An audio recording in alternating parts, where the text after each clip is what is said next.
Assalamu alaikum warahmatullahi wabarakatuh. Welcome to part 2 of my story, Journey to Islam. I'm, like I said, trying to make some slightly longer videos for YouTube. Maybe nobody will ever watch these, but at least it'll be a record, for my kids to know who I was, maybe my grandkids, my great-grandkids. So, I think, where did we get up to? I used to go to church with my mother, and then I basically stopped going to church around about 18, somewhere around 18, 19, 20, those kind of years. It's interesting to reflect on it, actually, because, as I said before, I believed in God, in a concept of God that was certainly not what was being taught in the church. The church, as I've now come to understand, is teaching the Trinitarian concept, whereas I had the concept of God in heaven, and that's who I used to pray to. I remember, when I had issues and things like that, I used to put my hands together and I'd pray. I'd look up and I'd pray to God. So look, like I said, I was in church one day, and I just realized, it clicked in me, okay, I feel like a hypocrite doing this, so I'll stop. I just felt bad for Mum, because I know that Mum wanted to bring me up as a Roman Catholic, but it kind of just didn't happen. Anyway, so following on from that, then we went into the university years, where I actually travelled back and forth from home. I stayed in Biggin Hill and I commuted, did a degree in electronic engineering.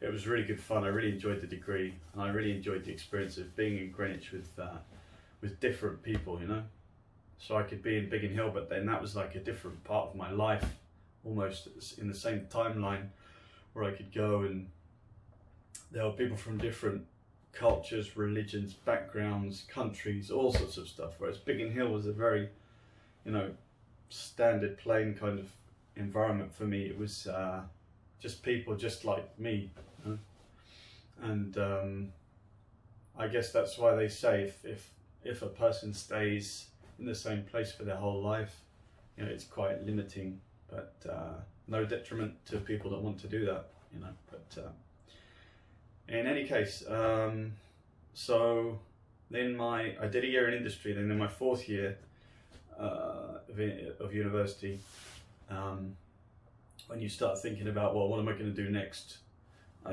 was looking around for jobs where I could work overseas. I wanted to travel. I can't really explain to you why I wanted to travel. I just wanted to travel. Now, at this point in my life, I still hadn't heard, I don't think I could tell you anything about Muslims. And if somebody said something about Muslims, I probably would have made a joke. If somebody made like a racist joke about Muslims or anything, I probably would have laughed, and because that's the environment I grew up in. It's very difficult to reject, to consciously step back from the environment you're in, your whole peer group, and just say, no, wait, hang on a second, there's something wrong here. It's not until you get the context. You step out of your comfort zone and you say, wow, hang on a second, that's not right. And anyway, yeah, so getting towards the end of university, and one of our teachers, Cliff Pritchard, for I think it was analog electronics. So Cliff, he calls us one day, says, look, I know you guys are coming to the end of your time in Greenwich. Do you want to, I've got a friend who works for an oil and gas service company called CGG. So if you guys are interested, I can talk to you about the job, and you can decide if you want to give him a call. So yeah, great, 40 people to show up at this classroom, and Cliff starts to explain the job, which he did himself for many years. And you could tell that he loved it when he was doing it. You know, he was, and this job takes a certain type of person. And he said, look, so it's technical, but it's also, you know, it's hard work. You'll be on oil rigs, you'll be offshore in the sea, you'll take helicopters to the rigs, sometimes you'll drive for miles, you could be in Australia, you could be in Africa, you could be in New Zealand, you could be anywhere. Just wherever the job is, that it's going to take you there. And a few people left. And then he goes on, he said, for example, one day I found myself in the office in Kent, in Keston, and Ian comes to me and he says, Cliff, you're going to Italy. He says, oh, okay. When? How long for? He says, well, tomorrow, and I'm not sure how long for. Maybe, you know, for a while. Oh, should I bring my car? He says, yeah, it's probably a good idea. So he said, I packed my car. That day I went home, packed my car, and I drove to Italy.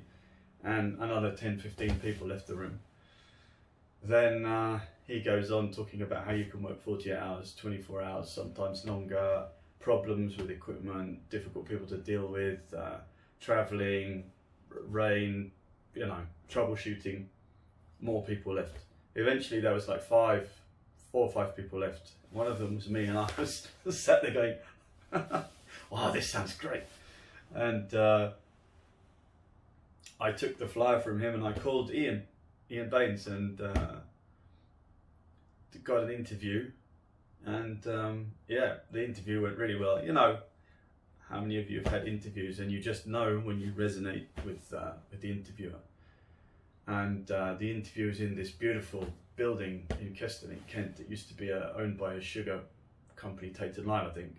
Beautiful, beautiful building, beautiful grounds.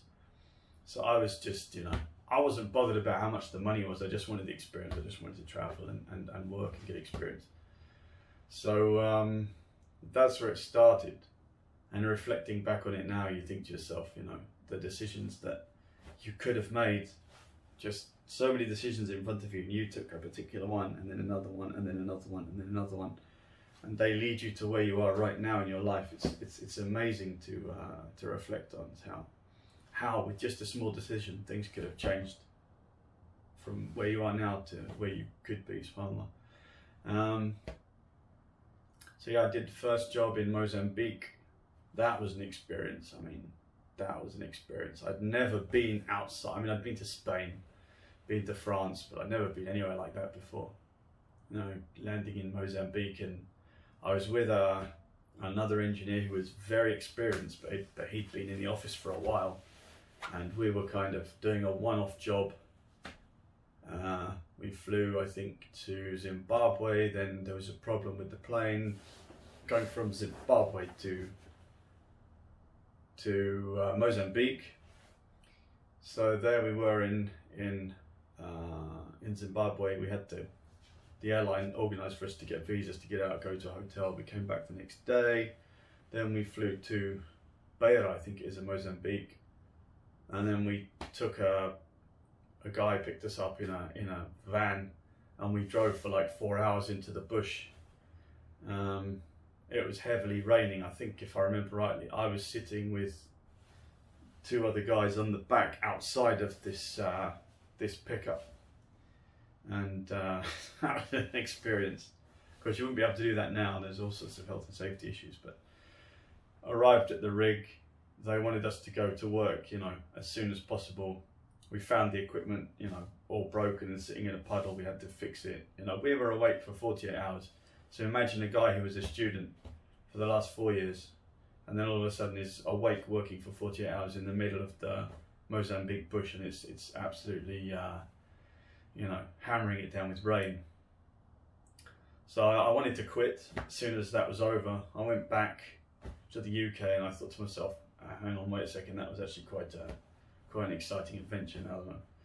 And then we went to Holland, another, you know, tough job on this time I was on a vessel, on a boat, because in this particular work you have you have to hang an air gun array off the side of the boat, and then the guys on the rig will fire the array, and it gets picked up by a seismic an array of seismic sensors downhole, and it's called VSP, Virtual Seismic Profile, if you want to Google it. So I was on the boat with Vincent, I remember, and we were absolutely seasick, and there's few things worse for healthy people than to get seasickness. It's debilitating, it's horrible. And again, I was like, I've had this, I can't do this, I'm going to quit. And again, you get back on shore and you're like, actually, you know what, in some kind of a strange way, I really enjoyed that.